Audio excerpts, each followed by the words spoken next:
And I was none too excited when my parents brought home a brand new power pad and world-class track meet. By all accounts, I should have been. Any kid would have been at that time. This is some cutting-edge technology here, and it's kind of stuff we'd only read about in Nintendo Power or kind of heard rumblings about in school. And now, aside from that one kid at school who got to try one early because his uncle worked for Nintendo, I was the only person I knew of in my circle of friends who owned one. But like I said, still didn't please me one bit. And sure, my folks are probably just being nice, and they wanted to pick their son up a gift that they knew he would enjoy.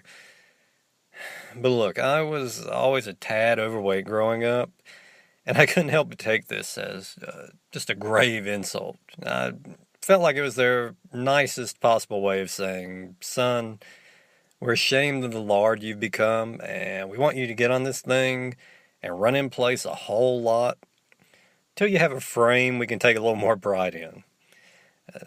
That was all in my head, of course, I think. But I did eventually give it a try, and I'm very glad I did. And you might find it hard to believe, but all these years later, I'll still dig the power pad out of the closet, pop in world-class track meet, spend about 20-30 minutes on it. It's a really simple game by far, as were most Nintendo titles at that time, but also a lot of fun. And as I said, when we talk about sound and graphics, we're talking pretty simple here. There's nothing flashy. You got a nice green field, ugly brown stretch of track, and a whole bunch of dots that are, I guess, considered a crowd.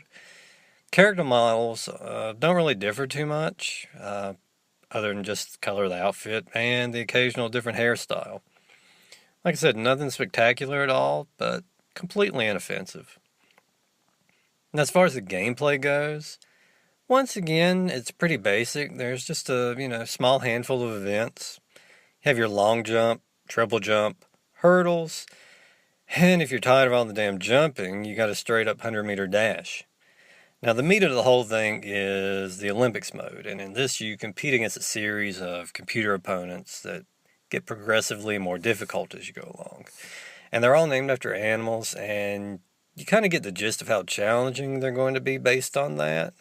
For example, the first guy is named Turtle, and this is pretty much your Glass Joe of the game. You lose to this guy, you should probably be sad. Now you have to defeat each guy in two events, the dash, the hurdles, do that, advance forward.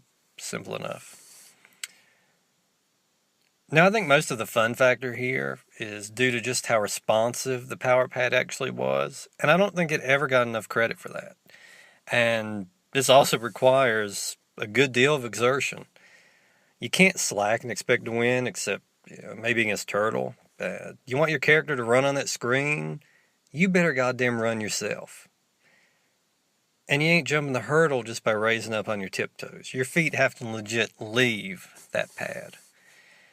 I always felt like it's really a shame the power pad didn't have many more titles, because I always felt like World Class Track Meet was almost like a demo of sorts for what it was capable of doing. And a good one at that. Now, as much fun as I had with this game, there's a dark spot or two. And before I wrap this up, I have to speak on one in particular. Last guy you had to face was named Cheetah. With a name like that, you know what you're in for. Now, I could never beat him as a child, and I would be well into my teens before I actually got my first victory over him. My father was watching me play one night, and he observed my, losing against him. And he told me that if I could get back to him again, he would beat him himself.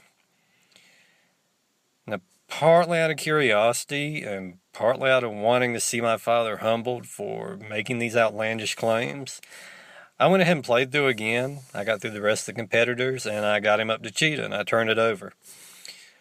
My father proceeded to get up out of his chair.